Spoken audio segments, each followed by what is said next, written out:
ये कहानी है पलीगढ़ गांव की। अलीगढ़ गांव में एक किशन लाल नाम का व्यक्ति रहता था।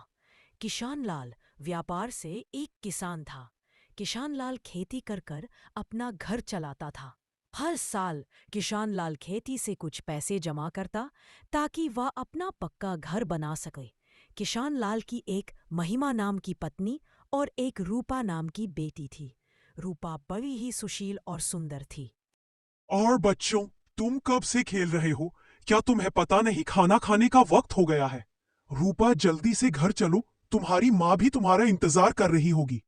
अंकल अंकल, अभी तो रूपा आए हैं। रूपा को थोड़ी देर और हमारे साथ खेलने दो, फिर अपने साथ ले जाना नहीं। नहीं बच्चों, रूपा को बड़ी भूख लगी होगी और रूपा की मन कब से रूपा के लिए परेशान है। या रूपा थोड़ी देर में आकर खेलेगी। तुम भी जाओ अपने घर, खाना खाकर तब आना।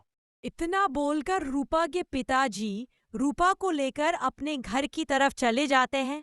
रूपा के पिताजी अपने घर पहुंचकर रूपा की मन को आवाज लगाते हैं। अरे भगवान, कहाँ हो? जल्दी से मेरे लिए खाना ले आओ। आज बड़ी ही भूख लगी है और मेरी रूपा बिटिया के लिए भी कुछ खाने को लाओ।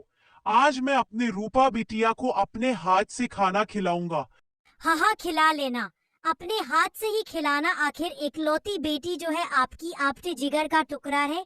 आपकी बेटी माने में मैं खाना बना दिया है, आप जल्दी से खा लें।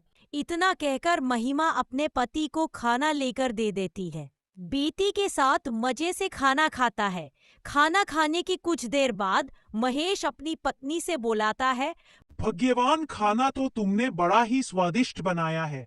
जी चाहता है आज तुम्हारे हाथ ही खा जाओ।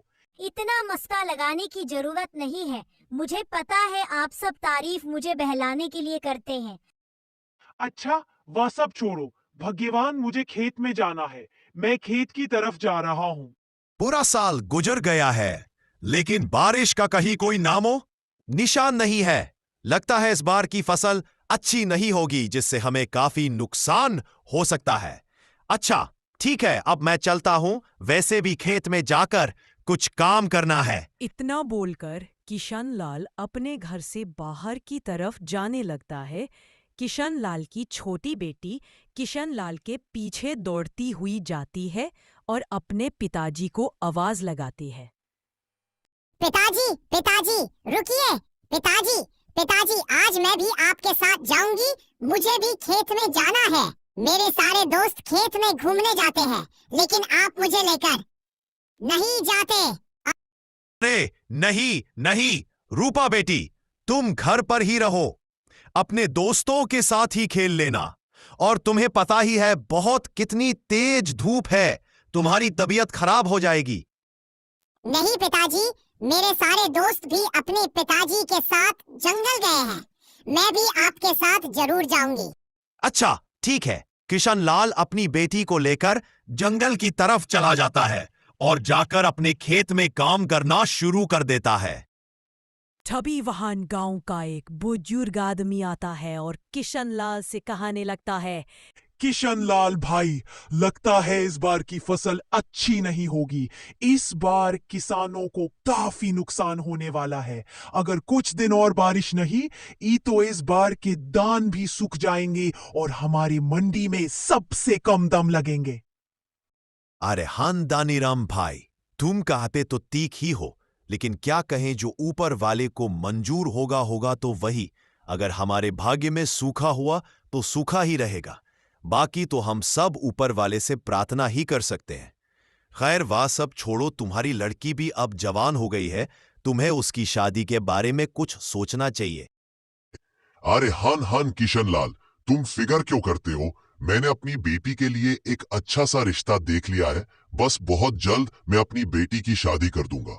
इतना बोलकर वह बुजुर्ग वहां से चला जाता है। तभी किशन लाल की बेटी भी वहां पर आ जाती है। अपनी बेटी को देखकर किशन लाल अपने बेटे से कहता है। अरे रूपा बेबी, चलो, बहुत देर हो गई है। तुम्हें यहाँ पर बड़ी ही गर्मी लग रही होगी। मैं तुम्हें घर छोड़कर आता हूँ। तुम्हारी माँ भी तुम्हारे लिए परेशान हो रही होगी। नहीं पिताजी नहीं, मुझे अभी नहीं जाना। मैं अभी और आपके साथ रहूंगी, और शाम को जब आप वापस जाओगे मैं तभी आपके साथ होंगी। अरे नहीं रूपा बेटी, जीत नहीं करते, तुम जल्दी चलो। मैं तुम्हें छोड़कर अभी वापस आ जाता हूँ। अच्छा ठीक। पिताजी मैं आपके साथ चलती हूँ, लेकिन जो मैंने लकड़ियाँ काटी हैं मैं वह लेकर जरूर जाऊंगी। अच्छा ठीक है, वैसे भी तुम बड़ी ही जिद्दी हो और बड़ी ही शरारती हो, तुम मानने वाली नहीं। ठीक है, तुम जल्दी से अपनी लकड़ी लेकर आओ, मैं चलता हूँ। इतना बोलकर किशन लाल वहां से चला जाता है। तभी किशन लाल की बेटी भी पीछे पीछे लकड़ियों का गड्ढा सर पर लेकर चल देती है। किशन लाल आगे आगे जा रहा था कि तभी पीछे से एक शेर आता है। किशन लाल अपनी बेटी की तरफ मुड़कर भी नहीं देखता और आगे चलता जाता है। रवि किशन लाल की बेटी को शेर काटने लगता है और अपने साथ उठाकर ले जाता है। किशन लाल को इस बारे में कुछ भी पता नहीं चलता।